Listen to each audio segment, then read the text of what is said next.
പാലക്കാട് കോഴിക്കോട് ദേശീയപാതയിൽ നാട്ടുകല്ലിനും കരിങ്കല്ലത്താണിക്കുമിടയിൽ അപകട കുഴികൾ നിരവധിയാണ്.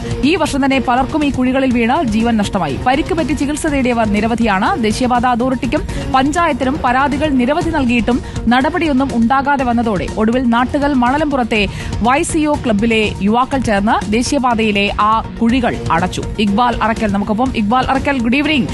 പറഞ്ഞു മടുത്തു. ഒടുവിൽ തനിയെ അങ്ങ് ഇറങ്ങി അടയ്ക്കാമെന്ന് ആ ഒരു കൂട്ടായ്മ തീരുമാനിക്കുകയായിരുന്നോ? ഇപ്പോൾ വഴി നന്നായോ?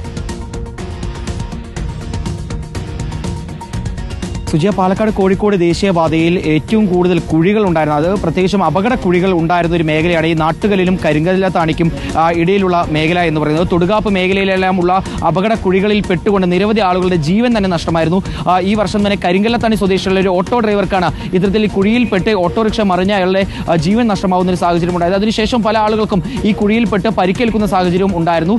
നാട്ടുകാർ നിരവധി തവണ പഞ്ചായത്തിനും അതുപോലെ തന്നെ ദേശീയപാത അതോറിറ്റിക്കും പരാതി നൽകിയതാണ് കുഴികൾ എത്രയും പെട്ടെന്ന് തന്നെ നികത്തണമെന്ന് പറഞ്ഞുകൊണ്ട്. പക്ഷേ ആരും തന്നെ ഈ പരാതികൾ ഗൗനിച്ചില്ല എന്നുള്ളതാണ് നാട്ടുകാർ പറയുന്നത്. അങ്ങനെ പറഞ്ഞ് മടുത്ത അവസാനം നാട്ടിലെ ചെറുപ്പക്കാർ തന്നെ ഈ കുഴികൾ അടയ്ക്കാൻ വേണ്ടി രംഗത്തേക്ക് എത്തുകയായിരുന്നു. നാട്ടുകളിലെ മണലംപുറത്തെ YCO ക്ലബ്ബിലെ വിദ്യാർത്ഥികളും അതുപോലെ തന്നെ അതിലെ അംഗങ്ങളും ചേർന്നാണ് ഈ കുഴികൾ അടയ്ക്കാൻ വേണ്ടി രംഗത്തേക്ക് എത്തിയത്. അവർ നിരവധി കുഴികൾ കോൺക്രീറ്റ് ഉപയോഗിച്ചുകൊണ്ട് അടയ്ക്കുകയായിരുന്നു. മഴ പെയ്താൽ ഈ കോൺക്രീറ്റ് അടർന്നു പോകില്ല എന്നൊരു ചോദ്യം ഉയരുകയായിരിക്കും. പക്ഷേ അതിനും അവർ മറുപടി പറയുന്നത് ഒരു ദിവസം ആ ദിവസമെങ്കിലും തങ്ങൾക്ക് സുരക്ഷിതമായി തങ്ങളുടെ നാട്ടിലെ റോട്ടിലൂടെ വാഹനങ്ങൾ ഓടിച്ചു കൊണ്ടുപോകാലോ, ഒരു രീതിയിലുള്ള പേടിയുമില്ലാതെ തങ്ങൾക്ക് സഞ്ചരിക്കാലോ എന്നുള്ള ചോദ്യമാണ്.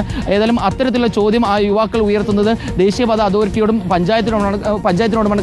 കാരണം നിരവധി തവണ പരാതി പറഞ്ഞു, പക്ഷേ ആ പരാതികളൊന്നും കൃത്യമായി ഗൗനിച്ചില്ല. ഏതായാലും ഏറ്റവും ഒടുവിൽ തങ്ങളുടെ നാട്ടിൽ എല്ലാവർക്കും സുഖമായി യാത്ര ചെയ്യാൻ വേണ്ടി ആ ചെറുപ്പക്കാർ തന്നെ റോട്ടിലേക്ക് ഇറങ്ങി ആ കുഴികളെല്ലാം നികത്തുകയായിരുന്നു. ഏതായാലും കോൺക്രീറ്റ് ഉപയോഗിച്ചുകൊണ്ട് YCO ക്ലബ്ബിലെ അംഗങ്ങൾ ചേർന്നാണ് ഇപ്പോൾ ഈ കുഴികളെല്ലാം നികത്തിയിരിക്കുന്നത്. സുജയ, ഓക്കെ, വിവരങ്ങൾ നൽകിയത് ഇക്ബാലാണ്. കാര്യങ്ങൾ ചെയ്തു തരേണ്ടവർ ചെയ്തില്ലെങ്കിൽ പിന്നെ കുഴിയടയ്ക്കാതെ കുഴിയിലാകാതിരിക്കണമെങ്കിൽ, ഒടുവിൽ കുഴിവെട്ടി മൂടാതിരിക്കണമെങ്കിൽ ഇതല്ലാതെ എന്ത് ചെയ്യും എന്ന് നാട്ടുകാർ ചോദിച്ചാൽ അവരെ തെറ്റ് പറയാൻ കഴിയുമോ?